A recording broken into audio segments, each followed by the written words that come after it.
Hello, hello. A long time ago, Fashionista tagged me in the Disability Misconceptions Tag.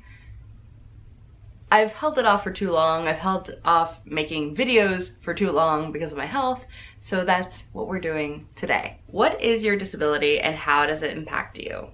Alright, so I actually have a lot of illnesses and symptoms, and they all ultimately fall under the umbrella of EDS, which stands for Ehlers-Danlos syndrome. So it's a long list of things, so I'm gonna read it off my phone. It is a connective tissue disorder which impacts my joints, my skin, blood vessels, and potentially impacts pretty much all my internal organs. So like everything. That's my heart, my lungs, my intestines, my muscles, my hearing, my sight, my cognitive abilities, etc. Another list. On a daily basis, I experience chronic pain, arthralgia and myalgia, that's joint pain and muscle pain, chronic migraines, chronic fatigue, tachycardia, which is when your heart races to over 100 beats per minute, dizziness, fainting spells, or daytime sleeping spells. We're not really sure what those are, but I have like long periods of sleep where I just cannot wake up, and long periods of fatigue where I'm just exhausted and cognitively impaired. Cognitive dysfunction, right, is another symptom that I experience. Digestive issues, subluxations of a variety of joints, which I just tend to call injuries for simplicity's sake. A lot of people don't know what subluxations are. A lot of people don't know what anything that I go through is called.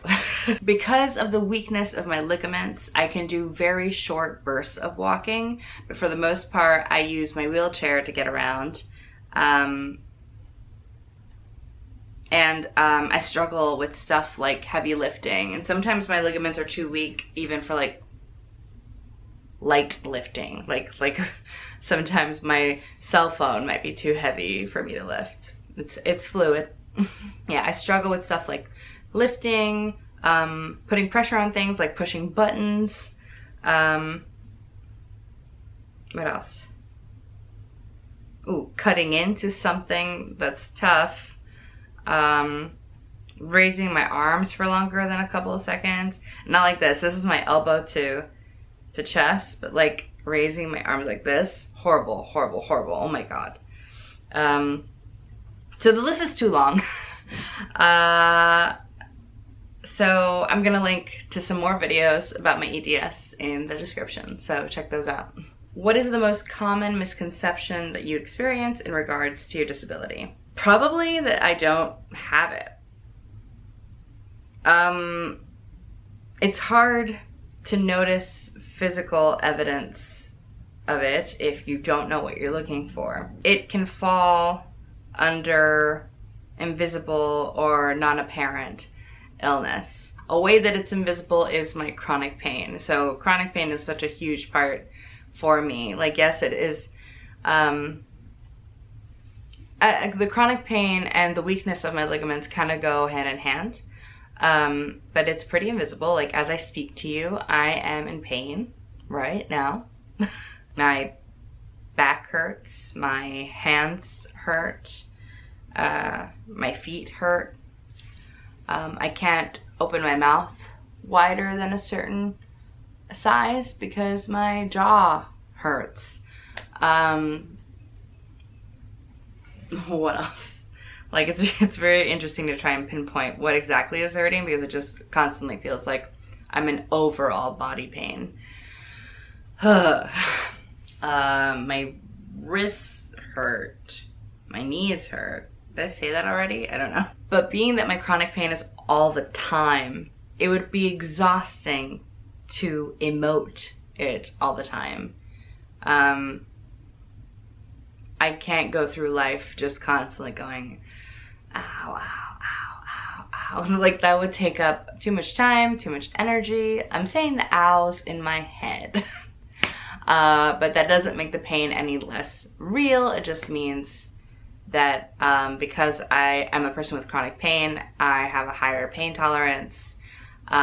So I can tolerate a certain level of pain that would be really jarring to other people.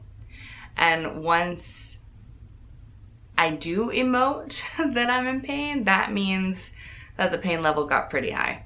So yeah, from the outside, you can't really tell that I'm in pain. You can't really tell what injuries I have at any given time. You don't know if I subluxated my shoulder or my knee. People have seen me able to walk for a little bit, and then I'm sitting in my chair, and while I'm sitting in my chair, maybe my wheelchair, maybe I bumped over a bumpy piece of flooring, and I subluxated my hip and can no longer stand up for the rest of the day. There's honestly no way of knowing that happened unless I communicate it with you. So a lot of people don't even know about EDS. They don't know that it's a thing.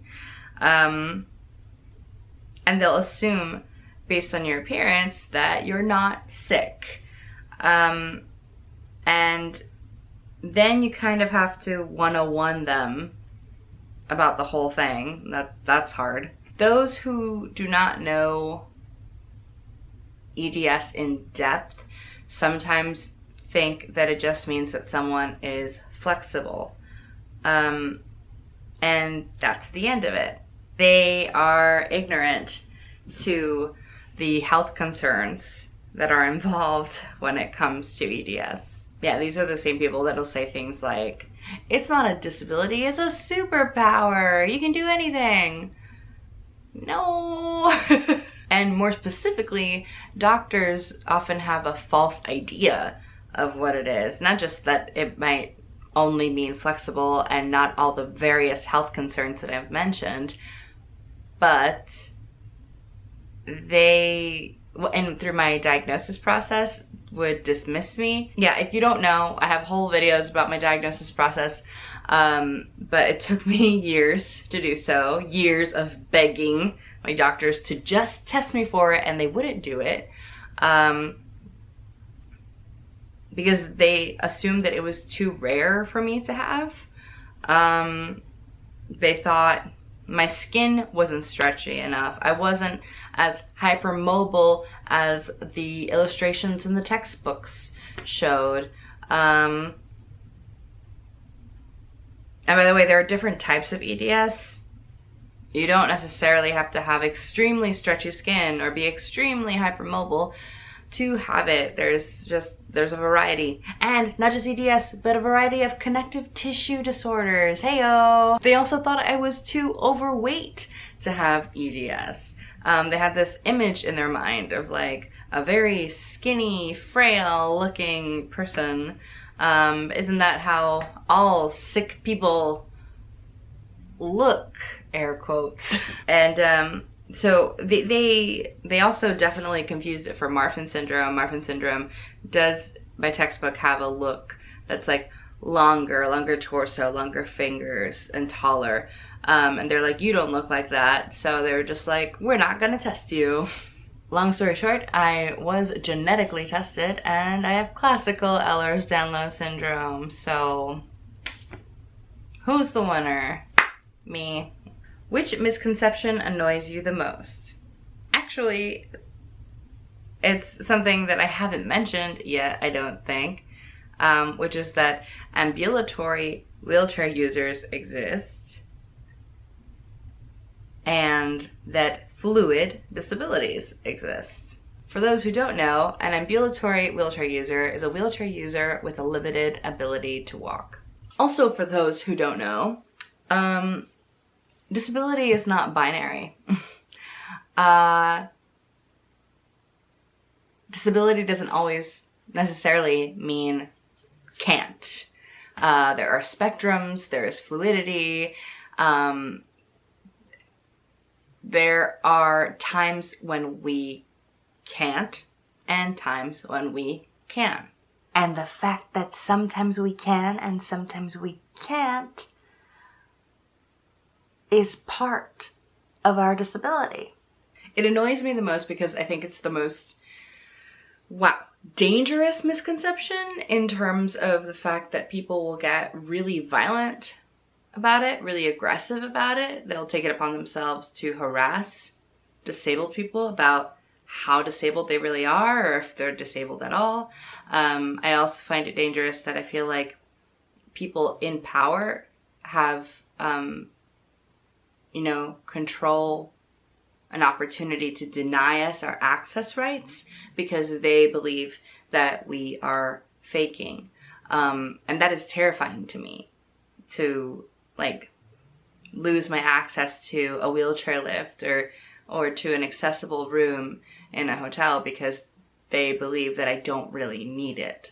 And this is not an isolated incident. This has not just happened to me. This happens so much. And it's scary. I really, that's one of the most important things to me in regards to visibility, because I really need for both those things to just become common knowledge. Oh, and I actually, as of today, have another misconception I really hate, which is that if you're disabled, you are automatically supported and aided economically by the government, which is wrong on so many levels. We got to talk about it. This is not the video that we're going to talk about it, but it's wrong. And if you care about equality, you will start to investigate that misconception and why it is wrong, and how we are in desperate need of rectifying the injustice. Thank you. Do you do anything to combat these misconceptions? So I try and be as visible as possible about being ambulatory. I want to be very clear about my limitations. I want images of myself, photos of myself, with my cane and in my wheelchair, and using invisible canes, like when I lean on people or hug people or lean on walls and objects, etc. I want selfies of me when I'm stuck in bed for 4 days. I just want to be really visible. I just want people to see a life that they rarely get to see, and hopefully they'll understand it more. And so there can be less judgment and more humanization. I can't talk right now because it's 3 a.m. I want to be humanized. I want people to stop thinking of sick people as this tragic, objectified perspective where it's, you look at me and you're like, I would never want to be you. I would love for people to look at me and think, this person is letting me know that this is totally doable. It's totally possible. It's not the end of the world. You can be chronically ill and still live a beautiful life. And yeah, I want my life to have value. Not just me as an individual. I want disabled people and chronically ill people to be valued, so that when they are being oppressed, when they are being shoved under the rug, people look up, people care, and will be our allies when those situations arise. And 5, what more do you think can be done to combat the misconception around your disability? So, I think currently the onus is on us as disabled people to be visible and loud and share things,